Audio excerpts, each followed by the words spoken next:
Evo, dobar dan svima, ja vas sve lijepo pozdravljam. Moj prvi susret sa COBIS konferencijom bio je 2018. godine kad sam kao mladi asistent došla ovdje i zapravo nisam uopće shvaćala o čemu se tu sve radi, dok me moja mentorica nije malo još podučila dodatno. I evo me 15 godina, nakon 15 godina rada sa studentima na Filozofskom fakultetu na odsjeku za informacijske znanosti, danas sam dovela pojačanje svoje studente, tako da oni će danas pričati. Studenti sa 5. godine, znači na kraju svoga putovanja studentskog, će vam reći nešto o istraživanju koje smo radili 2019. godine. Zapravo je provedeno kada smo uveli COBIS u poučavanje studenata. Prije toga smo imali drugi sustav, CROLIST, to je jedan hrvatski sustav, međutim, evo, spletom okolnosti sam upoznala Branka, kojem zahvaljujem na suradnji. On nam je jako puno pomogao što se tiče toga i taman se tada dogodila korona i onda smo morali smo preći na COBIS jer CROLIST nije podržavao pretraživanje ni učenje od kuće. Tako da, evo, ja stvarno pohvaljujem sve ljude koji su sudjelovali u izradi ovog sustava i općenito ljude koji sudjeluju u konferenciji, koji su nam pomagali da studente brzo prebacimo na COBIS i da ih možemo poučavati. Evo, ja bih sada propustila svojoj studentici da ona ispriča što smo mi to istraživali i da vam predstavi rezultate njihovih iskustava rada u COBIS-u. Hvala.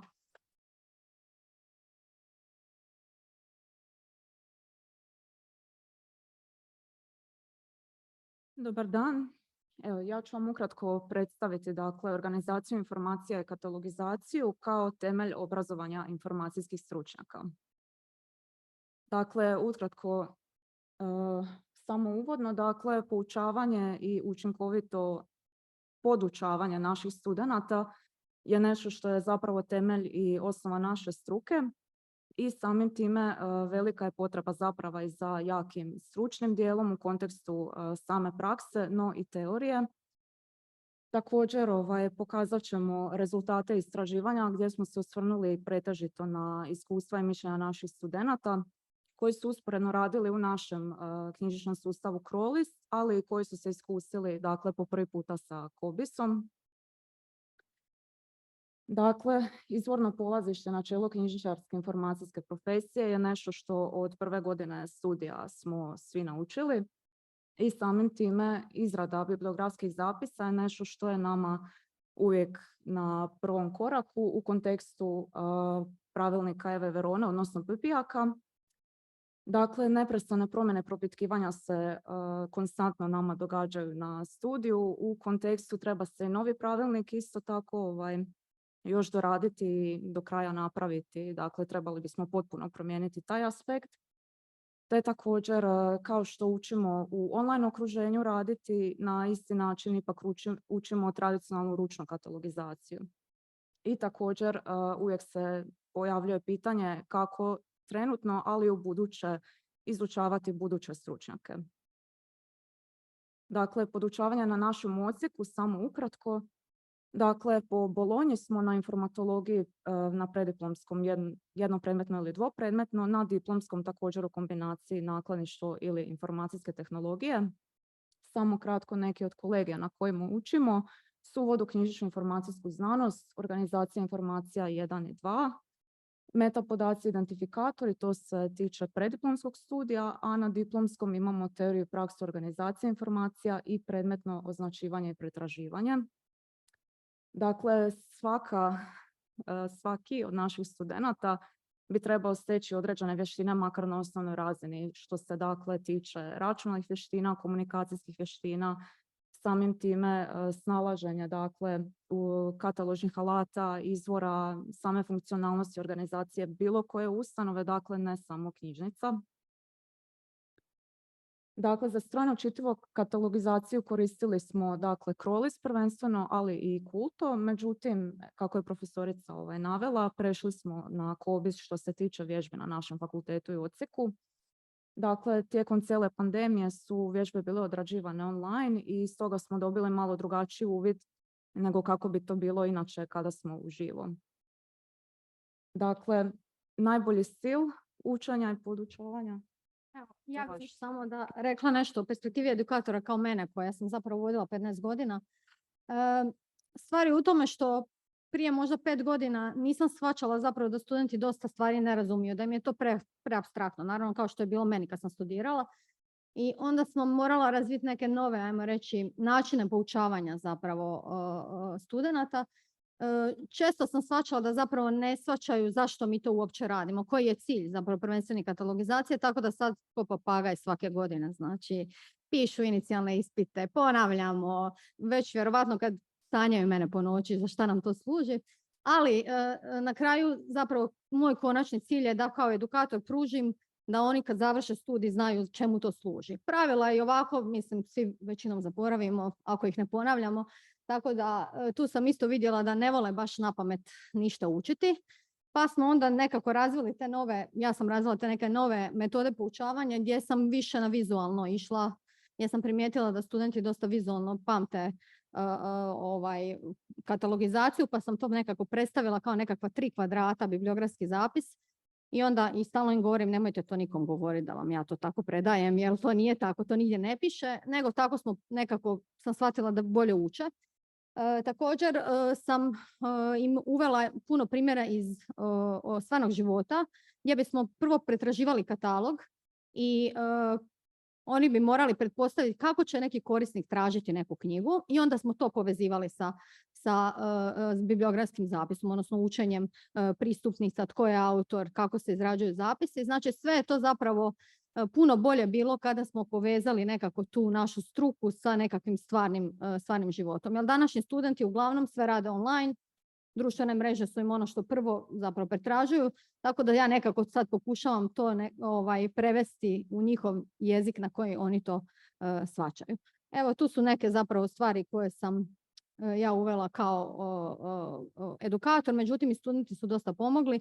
Evo, kolegica sa 3. godine studija, znači preddiplomskog je najbolja bila na katalogizaciji, zato je i došla danas ovdje. Studenti 3. godine su napravili skriptu, evo sada svoju studentsku skriptu za Kobis, tako da i oni pomažu meni da ja naučim kako oni uče, jer sam ja onda kasnije gledala tu skriptu da vidim kako su oni zapisivali to što ja govorim. Tako da međusobno i edukator i studenti, kao naravno i svi stručnjaci uz informacijske stručnjake, mislim da trebaju surađivati da bismo mogli uopće prenijeti mlađim generacijama ono što zapravo je temelj naše struke. Evo, to je od mene i sad kolegica nastavlja dalje sa istraživanjem.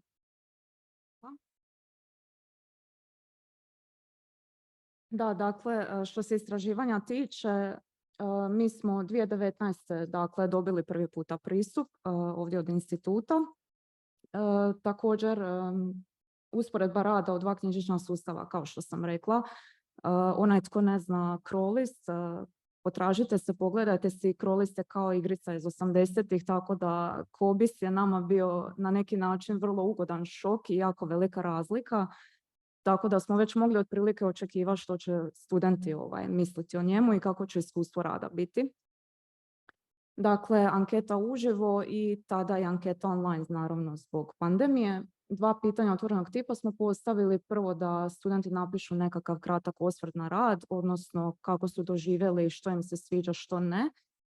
A drugo pitanje, jesu li zadovoljni samim izvođenjem vježbi virtualno, odnosno u online sustavu Kobis, dakle, da li im je to ok i preferiraju li takav način izvođenja nastave. Također imali smo i namjeran uzorak ispitanika, jer dakle moja generacija tada na preddiplomskom smo bili prva koji smo radili u Kobisu. Nismo mogli tu puno tražiti i drugih kolega, tako da bilo nas je 10 sa preddiplomskog studija s 2. godine i 12 sa 2. godine diplomskog studija. I rezultati su bili očekivani na neki način, pošto i mi kao studenti smo puno komentirali, razgovarali o Kobisu. Dakle, 72, gotovo 73% je navelo kako jednostavno korištenje gotovo najveća prednost sustava Kobis, jer je sve pregledno, lako i brzo pretražljivo, zaista kao bilo koja druga web stranica na koju uđemo, što je nama u kontrastu sa Crawlistom, ponavljam, bio stvarno ugodno iznenađenje. Također većini se i sviđa, odnosno naglašavaju modernost učelja, bolji prikaz, puno lakše snalaženje ponovno spram Crawlista. Te također Još jedna velika prednost je što COBISS nas upozori prije samog pohranjivanja zapisa, dakle, u bazu, je li sve uvedeno, odnosno unešeno, potkrala li se možda kakva gramatička pogreška ili slično, što ponovno, pogotovo na kolokvijima, na ispitima, puno studenata jako voli. I naravno, katalogizacija znatno lakša i brža jer možemo koristiti miš, u Crawlistu morate manualno tipkati, nema miša, nema ničeg, to su kombinacije tipkica. I također, dakle, preferiranje načina prikaza polja i podpolja za unos svih podataka potrebnih i također ponovno u Crawlistu sve manualno, tako da zaista iskustva su bila predivna. I također, više od polovice vrlo su zadovoljni izvođenjem vježbi online, zahvaljujući profesorici prije svega, da nemamo nju, tko zna kako bi bilo. Naravno, dobra organiziranost je bila zaista ključna stavka, no neki problemi s kojima su se većina studenata, kao i svi drugi, naravno studenti koji su slušali bilo što online, je bilo to jer naravno tehničke poteškoće poput sporog interneta, lošeg računala, manjka privatnosti, komunikacija putem chata koja usporava cijeli proces. Također paralelni rad u sustavu kada nemamo profesoricu s nama u prostoriji, teško je ponekad objasniti što je na ekranu ukoliko računalo ne možemo podijeliti naš zaslon.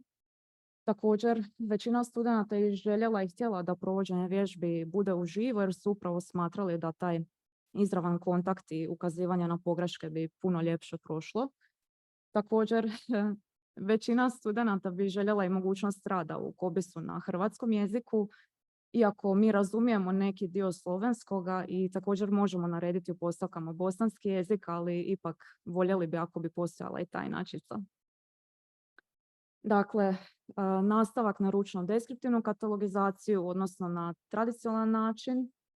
Naš edukator ostvaruje mogućnost povezivanja, dakle, svog gradiva, deskriptivne katalogizacije, naravno uz primjenu pravila i svih standarda koje učimo, uz osposobljavanje za rad i buduće poslove, dakle, u bilo kojem tipu ustanove. I ovo nam je istraživanje pokazalo zapravo koliko su studenti zadovoljni radom u COBISS-u, koliko nam je to bilo pozitivno iskustvo. Dakle, ponovno jednostavno, lako, zaista moderno sučelje i intuitivnost sustava se, dakle, odnosi upravo na to. Mogućnost korištenja miša, dakle, moderan način ophođenja na web stranicama, samo prikazivanje pogrešaka prije unosa zapisa i slični dodaci koji su studentima jako korisni, zaista su ovdje većina istakli.